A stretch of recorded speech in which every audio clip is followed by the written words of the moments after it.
Olá, meus amigos! Sejam muito bem-vindos ao preparatório para o nosso 21º exame de ordem.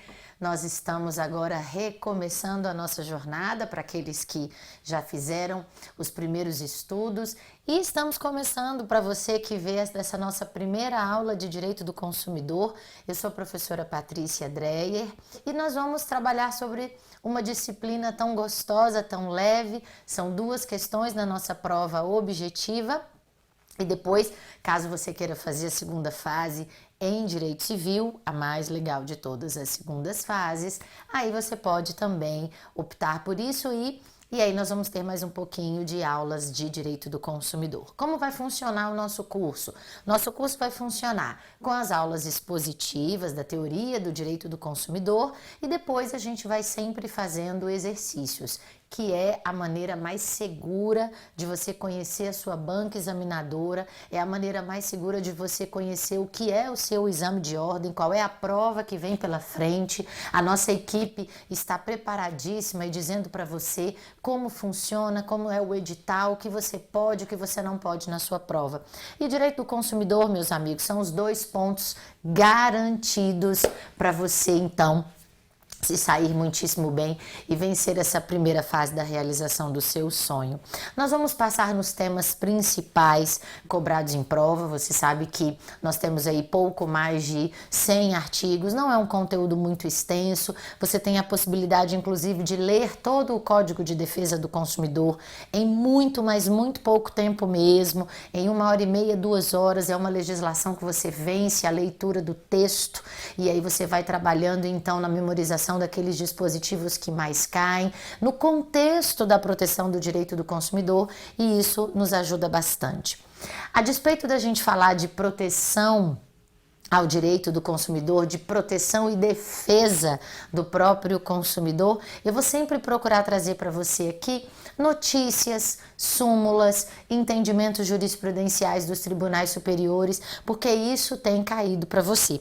E aí eu tomei aqui a liberdade de procurar uma notícia recente, inclusive bastante recente, de 28 de setembro de 2016, que vai dizer o seguinte sobre o tabaco e a doença provocada por conta do uso indiscriminado do cigarro, do tabaco, etc., não é? A medicina vai dizer para nós que o tabaco é uma causa de inúmeras doenças, não só do câncer de pulmão, mas também doenças aos fumantes passivos, que somos todos nós que, se eventualmente não fumamos, acabamos por ingerir essa fumaça porque estamos perto de pessoas que fumam, sejam essas pessoas amigas ou não, né? Podem estar ali numa mesa ao lado, podem estar num ambiente ao nosso lado e optam por fumar. E aí acabamos nos tornando fumantes passivos, infelizmente. E aí o que vai acontecer? O STJ vai editar a súmula 479, em que ela reconhece um elemento importante que é o fortuito interno, que significa a responsabilidade por um risco inerente à atividade.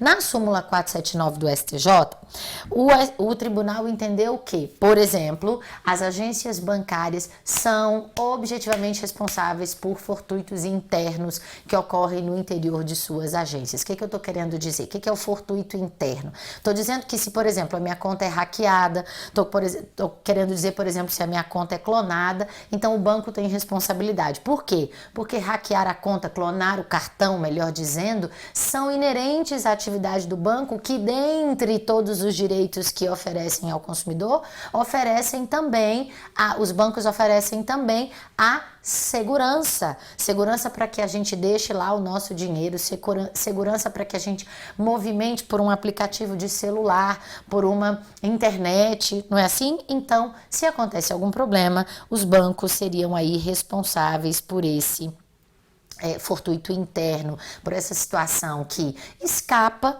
ao controle, que é uma conduta humana que escapa a esse controle, mas que é inerente à atividade. Então, haverá responsabilidade. Todavia, no que diz respeito ao tabaco, está aqui posto que o STJ diz o seguinte, vou até tomei a liberdade aqui de dizer para você que entendem os julgadores que essas doenças são multifatoriais e que na ausência de um reconhecimento taxativo firmado por médico no atestado de óbito de que a vítima contraiu a doença fatal porque fumava, não é possível imputar ao fabricante a obrigação de indenizar. Peguei isso aqui de um site, inclusive, que traz as notícias do STJ. Diz o seguinte, que não há dúvida que há aqui uma interpretação restritiva e conservadora, segundo a qual as perdas e danos devem resultar de um dano direto e imediato, de um ato direto e imediato do autor do dano. Estamos querendo dizer o seguinte, o que o STJ entendeu? Que se não está no atestado de óbito que a pessoa faleceu por excessivo uso do tabaco, não há como imputar às indústrias fabricantes dos cigarros, por exemplo, o dever de indenizar, assim como não há como obrigar essas mesmas fabricantes a indenizarem se a pessoa contrair qualquer doença pulmonar e se isso não estiver diretamente ligado ao uso do tabaco. Então, eu sei que isso é lamentável a despeito de toda a proteção do consumidor, mas é assim o entendimento dos nossos tribunais e a gente precisa conhecê-los para caminhar bem aqui no nosso estudo. Mas é disso que nós vamos conversar. Vamos conversar sobre as relações de consumo, sobre a propaganda enganosa, a propaganda abusiva, sobre os direitos básicos do consumidor, quando você compra um produto, se ele tem defeito, quando você compra um serviço, quando você contrata um serviço, se esse serviço tem defeito, quando você compra um produto, contrata um serviço que tem um defeito e esse defeito não foi sanado e acaba te causando um dano à integridade desse consumidor, um dano ao patrimônio do consumidor. Então, é disso que a gente vai tratar aqui, porque é isso que vai cair nas duas questões de direito do consumidor do seu exame de ordem. Então, vamos conversando aí, vamos partir do pressuposto de que o direito do consumidor, ele vai ter fundamento constitucional. Nós vamos dizer que o direito do consumidor tem assento constitucional. Eu vou colocar aqui na tela logo de uma vez para você uma série de dispositivos, estão todos aí para você, uma série de dispositivos que fundamentam essa proteção do direito do consumidor, essa proteção do consumidor propriamente dito. O artigo 1º, inciso 3, que vai falar da dignidade de pessoa humana. O artigo 5º, inciso 32, que vai falar que o Estado promoverá na forma da lei a defesa do consumidor. O artigo 24, que vai falar da competência legislativa. Os artigos 150, 170, 175, que vão falar dessa manutenção da ordem econômica. O artigo 48 do ato das disposições constitucionais transitórias que dizia que essa lei que defenderia o consumidor teria que ser editada e publicada em até 120 dias. Tudo bem, levou nada mais nada menos que 2 anos, mas houve a edição finalmente da lei, quase 2 anos completos, não é? Porque a Constituição é de 5 de outubro de 1988 e o Código de Proteção e Defesa do Consumidor foi finalmente publicado no dia 11 de setembro de 1990. Ele foi então sancionado e publicado a posteriori, mas ele é de 11 de setembro de 1990, mas aí nós temos finalmente uma norma de interpretação favorável ao consumidor, para protegê-lo, para defendê-lo, numa situação de Affirmative Act, ou de discriminação positiva, que é a tentativa de reequilibrar aqueles que estão em posição de desigualdade. Então, nós vamos ter o consumidor aqui numa posição de fragilidade, melhor dizendo, e sendo bastante técnica, numa posição de vulnerabilidade posta no artigo 4º do CDC, vamos assim já chamá-lo, em que nós vamos então dar direitos a esse consumidor, nós vamos dar privilégios a esse consumidor para que ele se iguale diante do fornecedor. Daí então colocar aqui o fabricante, o produtor, o construtor e o importador tem, por exemplo, responsabilidade objetiva, ou seja, independentemente de culpa quando causam danos.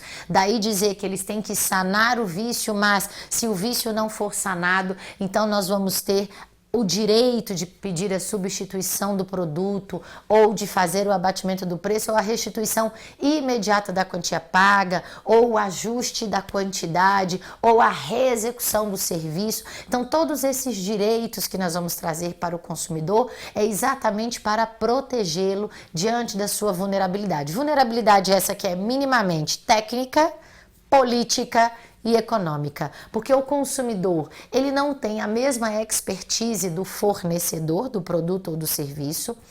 O consumidor não tem a mesma influência política que os grandes produtores, fabricantes, construtores e importadores diante da edição das normas legislativas. Então a gente precisou fazer uma norma rígida que protegesse o consumidor. O consumidor não tem o mesmo lastro econômico do fornecedor. E aí você pode me perguntar, Patrícia, mas uma empresa também pode ser consumidora? Pode. Uma empresa pode ser consumidora, mas diante daquela relação, quando ele é consumidor é porque ele tem no mínimo uma vulnerabilidade técnica. Ele não exerce aquela atividade, ele não tem aquela expertise. Então, naquele contexto, quem tem todo o lastro econômico para negociar o produto ou o serviço é o fornecedor desse produto ou desse serviço. O consumidor aqui vai ser materialmente vulnerável e, por isso, protegido. Então, é nesse contexto que a gente vai trabalhar todas as normas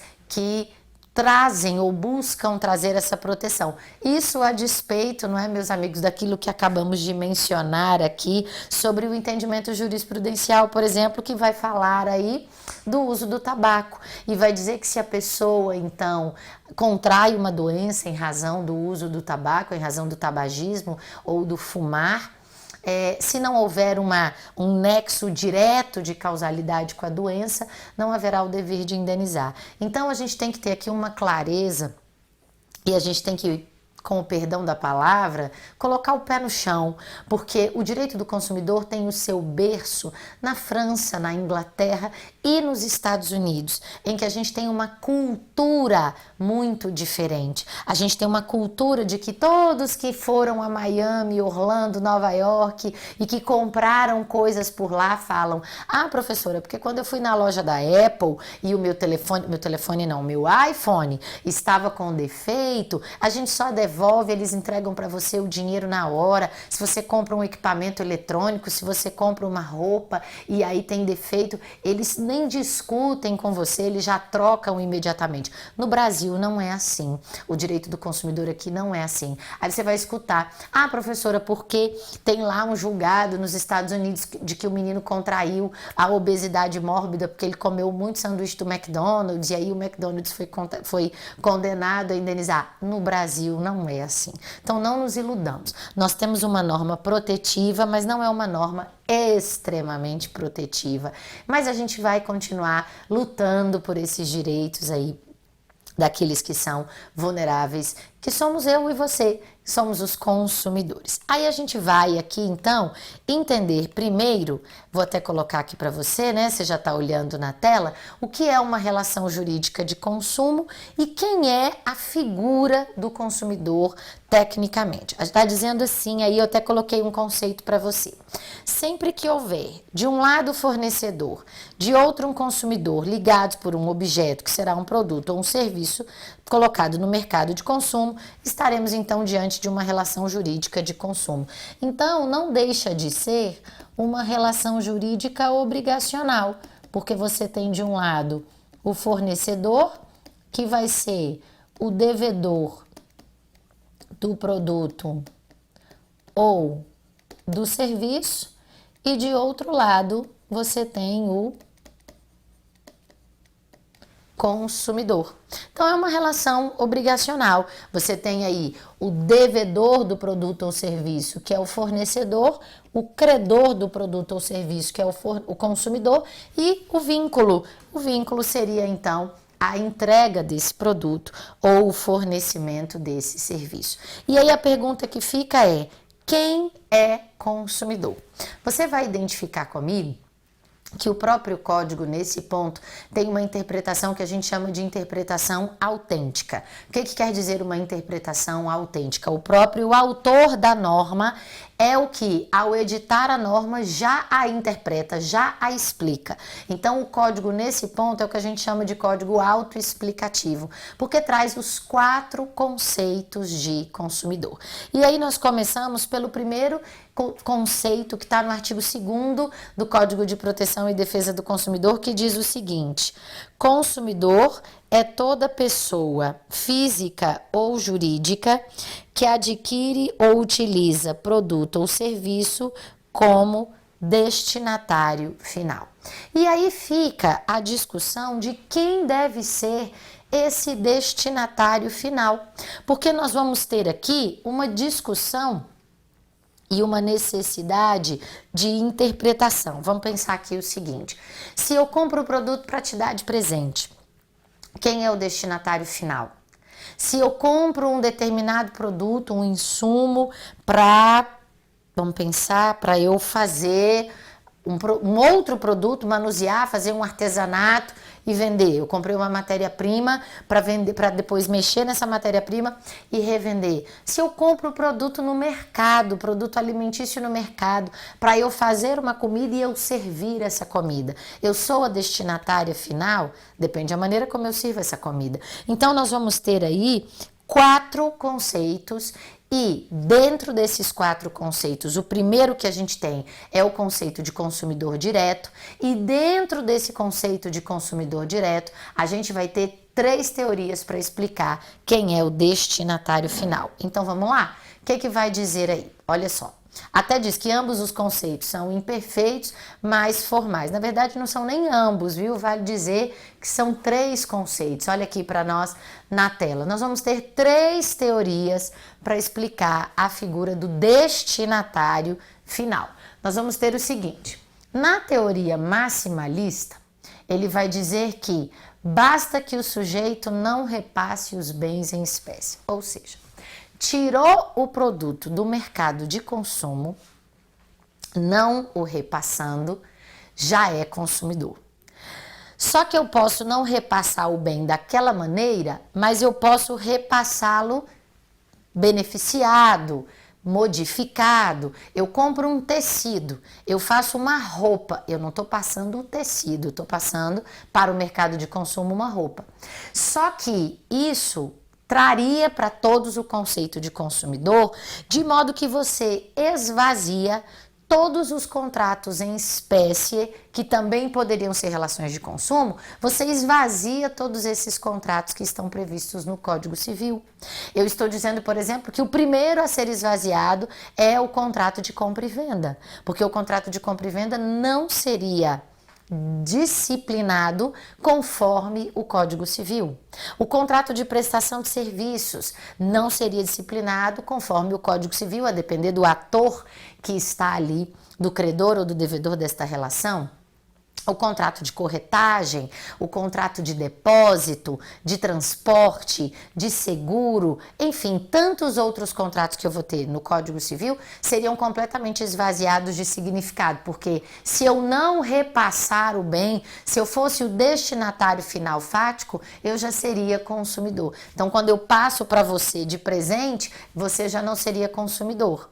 Ou melhor, eu não seria consumidora também, porque eu estou repassando por meio de um contrato de doação. Olha que confuso que fica o conceito da teoria maximalista. E aí esse conceito ficou tão amplo que aí a gente vai ter essa possibilidade de interpretar novamente e aí ter uma teoria muito restrita, que é a teoria finalista. Na teoria finalista disse que é consumidor, porque é destinatário final, o último elo na cadeia econômica de produção e distribuição de bens. Só há relação de consumo quando o produto adquirido ou serviço prestado for para uso pessoal ou familiar. Outro problema. Por que outro problema? Porque você viu lá no conceito do CAPT que o consumidor é toda pessoa física ou jurídica. Fica claro para nós que pessoa jurídica não tem família. Como é que eu vou dizer que a pessoa jurídica é consumidora à luz da teoria finalista? Restringiu tanto, mas tanto, que acabou esvaziando o próprio conceito do código no que diz respeito ao consumidor enquanto destinatário final. E aí você sabe, nenhuma teoria muito ampla, nenhuma teoria muito restrita costumam ser aceitas aqui no nosso ordenamento jurídico brasileiro. De modo que a gente vai sempre pautar, porque a gente é assim, mais ponderado, a gente vai sempre pautar por uma teoria intermediária. E aí a gente vai ter a teoria finalista temperada, que vai dizer que todos os sujeitos que são pessoas físicas não profissionais ou pessoas jurídicas sem intuito lucrativo são então consumidoras. Olha que interessante. A gente vai restringir, mas incluir a pessoa jurídica, porque está dizendo lá que são destinatários finais todos aqueles que pessoas físicas não profissionais ou pessoas jurídicas sem finalidade lucrativa seriam entendidos como destinatários finais, porque mesmo que repassem, não estão repassando com o intuito de lucro, de auferir renda, de auferir remuneração.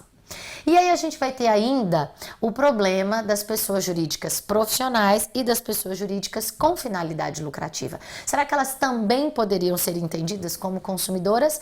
Podem, não há problema nenhum, desde que essas pessoas jurídicas com finalidade lucrativa e as pessoas jurídicas profissionais adquiram produto ou contratem serviços para a sua atividade meio. Então, o exemplo mais fácil que você vai encontrar está na própria prova da OAB, quando ela fala que o mercado, não vou me lembrar agora, mas é mais ou menos assim, o mercado A negocia com o mercado B. O mercado A vende produtos de limpeza para o mercado B. Quando eu falo assim, você ainda não consegue identificar se é uma relação de compra e venda ou se é uma relação de consumo. Por quê? Porque quando eu falo o mercado A vende produtos de limpeza para o mercado B, eu tenho que saber para quê. Se for para a limpeza das próprias instalações do mercado B, ele está utilizando para sua atividade meio, ele é consumidor. Se o mercado A vender produtos de limpeza para o mercado B, para que o mercado B revenda, então é uma relação de compra e venda pautada pelo Código Civil. Então eu vou sempre ter que entender quem são os atores, para saber aqui se eu tenho pessoa jurídica, pessoa física profissional, pessoa física não profissional, se eu tenho pessoa jurídica com finalidade lucrativa, pessoa jurídica sem finalidade lucrativa, esse é o primeiro aspecto. E segundo, se é uma pessoa jurídica não profissional, se é uma pessoa jurídica, se é uma pessoa física, tô toda atrapalhada, né, gente? Se é uma pessoa física não profissional, se é uma pessoa jurídica sem finalidade lucrativa, consumidor. Se é uma pessoa jurídica com finalidade lucrativa, se é uma pessoa física profissional que adquire o produto para sua atividade meio, consumidoras também. Se é para atividade fim, para revenda, para manufaturar e depois revender, então a atividade é atividade fim e, portanto, aí a relação é do Código Civil. Então a gente tem que entender os atores e a finalidade. Aí a gente avança para outros 3 conceitos de consumidor. Então vai dizer aqui, olha os outros 3. Equipara-se a consumidor também a coletividade de pessoas. Que coletividade de pessoas é essa que eu estou falando aqui? A do artigo 2º, parágrafo lá do Código de Defesa do Consumidor, que vai dizer que também equipara-se a consumidor a coletividade de pessoas que, mesmo indetermináveis, que intervenham nas relações de consumo. Toda vez que a gente tem uma coletividade que impacta as relações de consumo, então a gente vai também entender essas pessoas como consumidores equiparados. Se eu te pergunto nesse momento, você é consumidor? Você diz, eu sou, eu não estou consumindo. Por que você se vê o tempo inteiro como consumidor? Primeiro porque você está sujeito à oferta, à publicidade, à propaganda, e a gente vai ter aqui um outro artigo que vai dizer isso, e também porque você intervém nas relações de consumo. Aquele lugar que você compra mais, aquele lugar que você compra menos, aquele lugar que você faz avaliação, e aí você coloca lá o seu comentário dizendo se ele é bom, se ele é ruim, aquele grupo de pessoas que começa a partilhar pelo WhatsApp um determinado produto que está contaminado, um determinado lugar que vende produtos contaminados ou que vende produtos sem estarem na validade, etc. Então, nesse sentido, qualquer pessoa é equiparada a consumidor se intervém nas relações de consumo. Vai dizer o terceiro conceito importantíssimo para você, coloquei aí na tela para você, que diz o seguinte: equiparam-se ao consumidor todas as vítimas do evento, também chamadas de bystander ou bystanders. Ou seja, tem gente que chama de bystander, mas é o bystander, né? Do artigo 17 do Código de Defesa do Consumidor. Lá no artigo 17, ele está situado numa seção que fala da responsabilidade pelo fato do produto ou do serviço, ou seja, quando tem um acidente de consumo. E aí, existem pessoas que mesmo não tendo contratado o serviço, mesmo não tendo comprado o produto, eles acabam sofrendo um dano. E ao sofrer um dano que vem de uma relação de consumo, são vítimas desse evento, são equiparadas a consumidores com todos os direitos aqui previstos do CDC e, portanto, vão então fazer parte desse grupo de consumidores equiparados à luz do artigo 17 do CDC. E o quarto conceito que eu coloquei aí para você diz assim: equiparam-se ao consumidor toda e qualquer pessoa, determinável ou não, expostas ao risco de ofertas não cumpridas, publicidades abusivas ou enganosas. Por que eu coloquei assim? Porque lá no artigo 29 do CDC diz que qualquer pessoa exposta às práticas comerciais, à publicidade, à oferta, à propaganda, a um texto de um contrato de adesão para você aderir ou não. Então, qualquer pessoa exposta a esse tipo de publicidade e especialmente a oferta não cumprida é equiparada a consumidor. Por isso, nós vamos ter então 4 conceitos. Aquele consumidor direto, que é o destinatário final esse, que é uma pessoa física não profissional, pessoa jurídica sem finalidade lucrativa, pessoa física profissional que contrata o produto ou serviço para atividade meio, pessoa jurídica com finalidade lucrativa que contrata o produto ou contrata o serviço para a sua atividade meio. Então, tudo isso, conceito de consumidor direto. Depois, coletividade de pessoas indetermináveis ou não, que intervém nas relações de consumo. Depois, as vítimas do evento. E depois, pessoas expostas às ofertas, publicidades e propagandas. Todos esses são conceitos de consumidores à luz do próprio Código de Defesa do Consumidor, nos artigos 2º, 2º parágrafo, 17 e 29. E aí, para a gente terminar esse nosso bloco, só fica o conceito de fornecedor. E vai dizer aí o artigo 3º que fornecedor é toda pessoa física ou jurídica, olha que interessante, pública ou privada. Então, nós vamos ter, por exemplo, a SEB, a CAESB, todas as companhias de fornecimento de água, fornecimento de luz, telefonia, que fazem, então, aí uma atividade, podem ser pessoas jurídicas públicas ou privadas, nacionais ou estrangeiras, que prestam serviços, são também fornecedores. Continua o conceito. Fornecedor é toda pessoa física ou jurídica, pública ou privada, nacional ou estrangeira, bem como os entes despersonalizados que desenvolvem atividade de produção, montagem, criação, construção, transformação, importação, exportação, distribuição ou comercialização de produtos ou prestação de serviços. Quem seriam esses entes despersonalizados? Seriam, por exemplo, aquelas pessoas que fazem uma sociedade de fato, não constituem uma pessoa jurídica, mas montam um negócio juntas, na informalidade mesmo, e desenvolvem um serviço, desenvolvem um produto, colocam esse produto ou esse serviço no mercado e passam a ser fornecedores, e com todas as responsabilidades próprias desses fornecedores que nós vamos aqui estudar. Tudo bem? Depois a gente vai ver aqui o que é esse serviço. Olha na tela, já deixei até para você aí grifado e destacado que qualquer atividade fornecida no mercado de consumo mediante remuneração, inclusive as de natureza bancária, financeira, de crédito e securitária, preste muito atenção, deixa eu riscar aqui para você, né?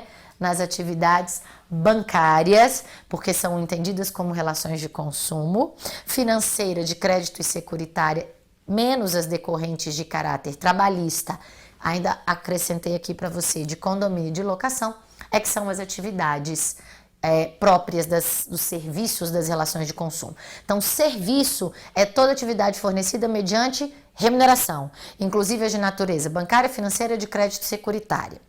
Cuidado com o entendimento das atividades bancárias, porque os tribunais superiores, a despeito de entenderem que são relações de consumo, têm umas benesses para os fornecedores de serviços bancários. E depois, o que não entra nas atividades próprias das relações de consumo? As de caráter trabalhista, de condomínio e de locação, porque tem legislação própria.